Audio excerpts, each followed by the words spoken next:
Hey fam, hope you're all doing great. We are continuing our reading of The Sword of Allah. Excellent book. Was recommended to me by someone in the fam. And let me tell you, this book is spot on. Alright, let's begin. We're on page 65. He then went to the Gatfan, where he painted the same picture. By the time Nuem had finished, the seeds of doubt and discord had been firmly planted in the minds of the allies. The uncertainty began to tell on Abu Sufyan, who had relied unquestioningly on the alliance with the Jews. He decided to hasten the course of battle and put the intentions of the Jews to test. During the night of Friday, March 14th, following the visit of Nuaym, he sent a delegation headed by Ikrama to the Bani Qurayza. Oh man, that's amazing. This is a terrible situation, explained Ikrama. This cannot be allowed to continue any longer. We attack tomorrow. You have a pact with us against Muhammad. You must join in the attack from the discretion of your settlement.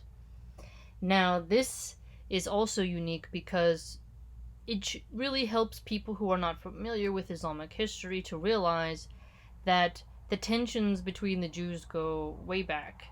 And it is really fascinating, yet again, as I keep mentioning, the names of these different tribes, which I think how many people can name different ones who are just regular Americans. But it is quite telling that Abu Sufyan was really a troublemaker and just awful at things. This is a terrible situation, explained Ikrama. This cannot be allowed. So look, they really want to get to the point, don't they, about the war effort. So we must all consider how the history of the past in ways of theology is relevant in considering considerations of today. The Jews hummed and hawed for a while and then came out with their terms. Our position is more delicate than yours. If you have no success, you may abandon us, and then we will be left alone to face the wrath of Muhammad. See, what's interesting is that people often think of war as just simple wiping out numbers. But here it's like they really have to consider who's it better to go with and how do you strategize the best way. And here you can see their thinking, right? That, oh, well, if you abandon your alliance, we will be flouted, right? We will be flayed. To make sure that this does not happen, you must give us hostages from your best families who will stay with us until the battle has been fought to a satisfactory conclusion. Hostages is something very common. Very common. And again, last time I believe I mentioned how marriage in medieval Europe is almost like a form of hostage, right? When it's built on alliance. As Cato said, the last quote I used, politics shouldn't be reduced to the trading of women. Let's put it that way. Anyway, tomorrow is Saturday and Jews are forbidden to fight on the Sabbath. Those who break the Sabbath are turned by God into pigs and monkeys. Ikrama returned empty-handed. Abu Sufyan then decided to make one more attempt at persuading the Jews to join the battle on the morrow, and sent another delegation to Kab, K-A-B, Kab. But the stand of the two sides remained the same. Quraysh, no hostages, fight tomorrow. Ooh. Tomorrow, it's time to fight. The Jews, no fighting on the Sabbath anyway, hostages first. So that's quite telling, right?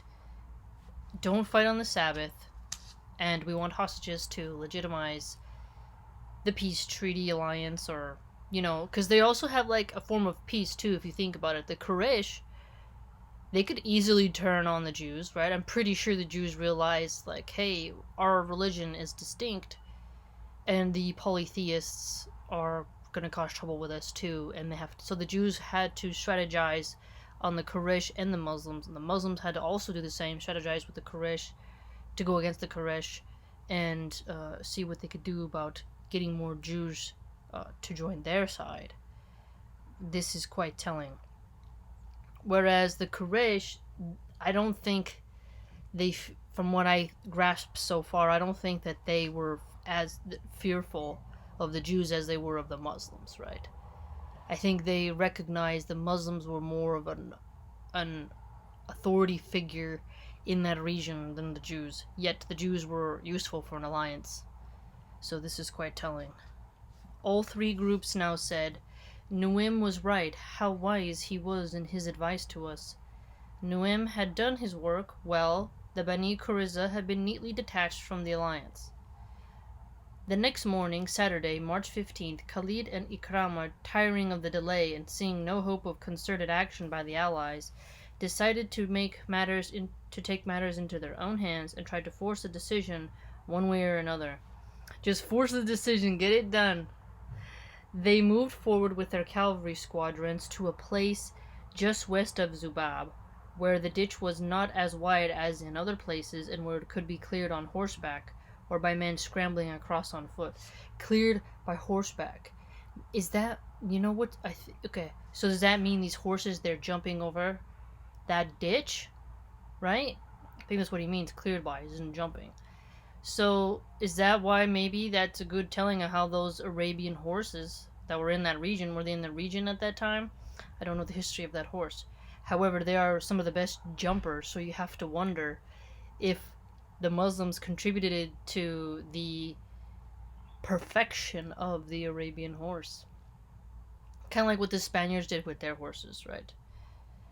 This place was right in front of the Muslim camp, which nestled at the foot of Sila. Ikramah's squadron moved up first, and a small group jumped the ditch, the horses landing neatly on the Muslim side. Okay, yeah, so they're jumping.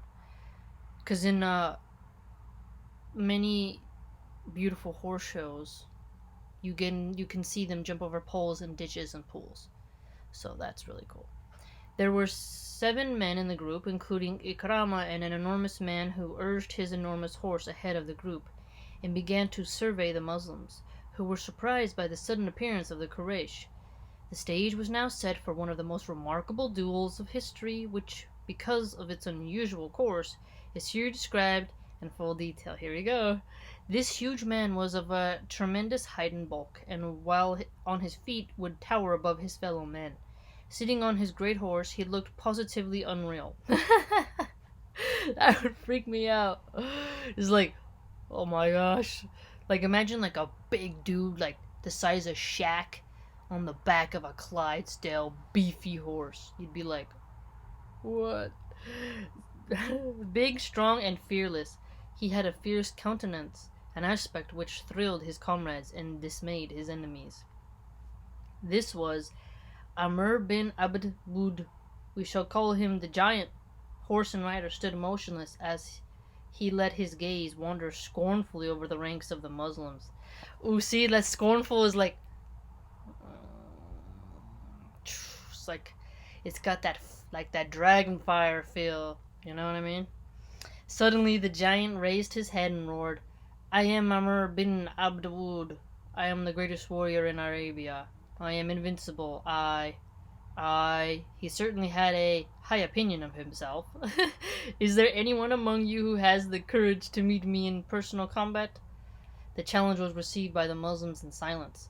They looked at one another, they looked at the Holy Prophet, but no one moved, for the giant was famous for his strength and skill, and though wounded several times, he had never yet lost a duel, nor spared an opponent. So he's wounded, so it's like a classical gladiator example. Just the gladiator who has been sliced and, beaten like a rare steak, tenderized, still is formidable with sort of iron strength to their demeanor. So, that sounds pretty cool, man.